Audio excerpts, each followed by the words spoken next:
Hey everyone, Serge here with Laura Shaver from the Williamsburg Community Association. How are you doing? Not bad.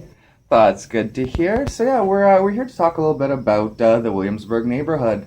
Laura, what can you tell me about I guess the history of the neighborhood? Sure. So the Williamsburg Community Association, also we call ourselves the WCA for short, we actually formed in 2008.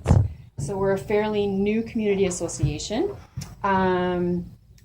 Our goal is to develop closer relationships among the residents and the businesses and the other partners, make partnerships, provide an open forum for members to voice their opinions on things that they want to happen in the community, events, programs, that kind of thing. Like all other associations, we have a partnership with the city, and so we plan our own programming and our own budgets, but the city graciously pays for the facility that we use for our classes. But we're unique in that our center is much, much, much smaller than every other community center. The other community centers usually have a gym and multiple rooms to have their classes in, whereas we just have this one space with one room that's not a gym. And so we actually use all three schools in our neighborhood for our programming. So we rent out the gyms in those schools, and we have programs running all week in the schools as well. So it's a little bit different that way. I gotcha. Nice. So then you guys are also kind of the life force of the Williamsburg Community Center. So when you say the Williamsburg Community Center, that also means the Williamsburg Neighborhood Association. In a sense, I mean, the city is here to offer other services to the community. There's computers to use. They rent out the room for parties and that kind of thing. I see. But yeah, the city offers support to us to run our programs here.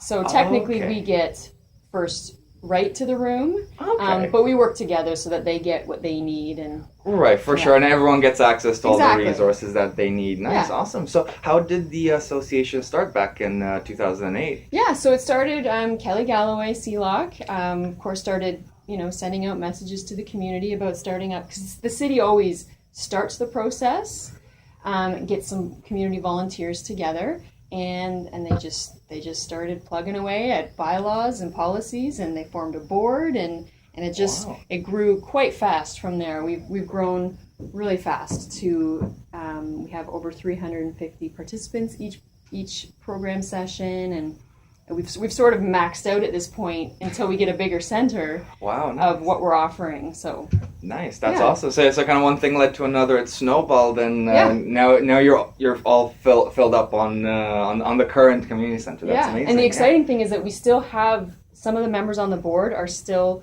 the people that were there right in the beginning in 2008. So we definitely have a committed volunteer base. That's amazing. It's good to see that spirit in the organization. Yeah, for sure. So I guess what kind of programs are you guys running currently? You mentioned that you're also working with the Huron Community Association. Yeah, so we do a couple of things. We did a babysitting class partnership with Huron, as well as a home alone safety. But other than that, we have separate programming.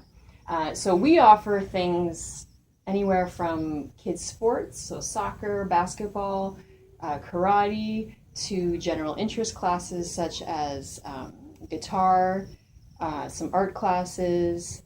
We have English as a second language. We have 3 of those classes a week that we offer for free to the community, which is a great resource. And we have a grant right now where we're offering a very beginner ESL class, which is exciting, and it's a literacy-based grant, so they get a English book to help learn the process, so that's great.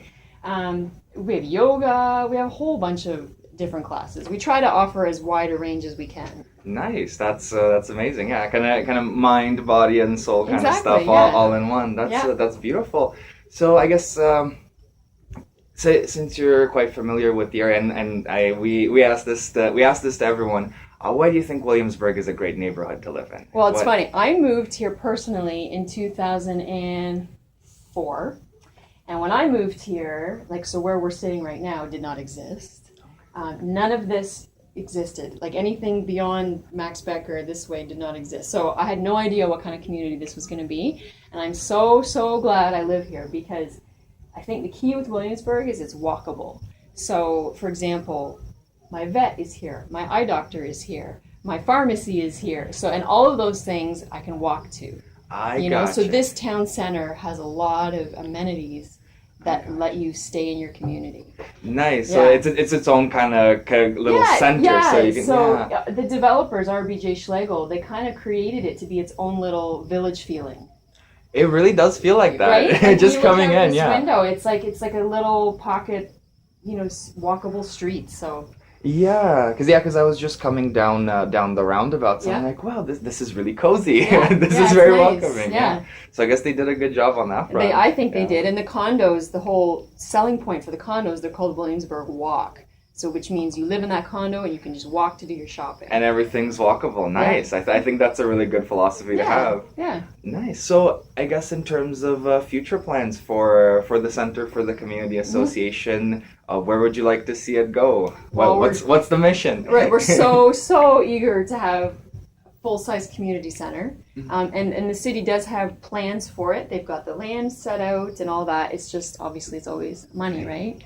So we just have to wait our turn. So that's exciting. So that'll be many years from now. And so for now, we just sort of offer the best we can with the space that we have. Always working on our partnerships with the schools to try and get as much space there as we can.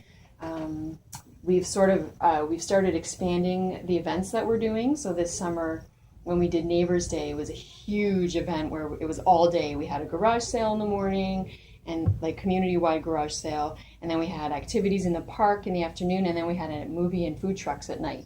So we're trying to sort of do those kinds of events for the community where it brings everybody together, just for fun. Nice. Yeah, That's just amazing. for free fun. For free fun, Yeah. Awesome, and I guess keep the spirit going, keep the flame burning until I guess you guys can expand into a bigger facility. Exactly. Right? Yeah.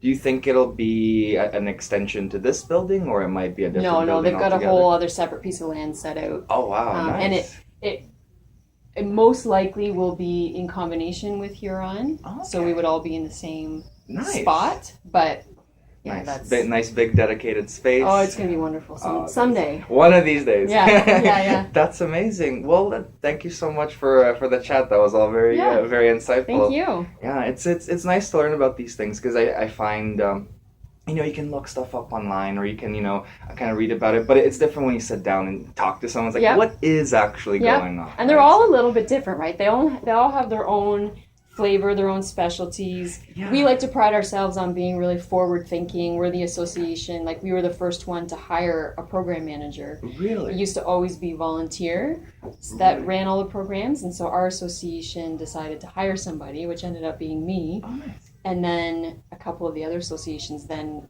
started following suit because it's a lot of work, right, for a volunteer to do all that work. So yeah, we kind of like to see ourselves as the forward-thinking. It's like modern, to get this stuff done. Yeah. Awesome. Well, that's great. Well, thanks so much for meeting. Thank you.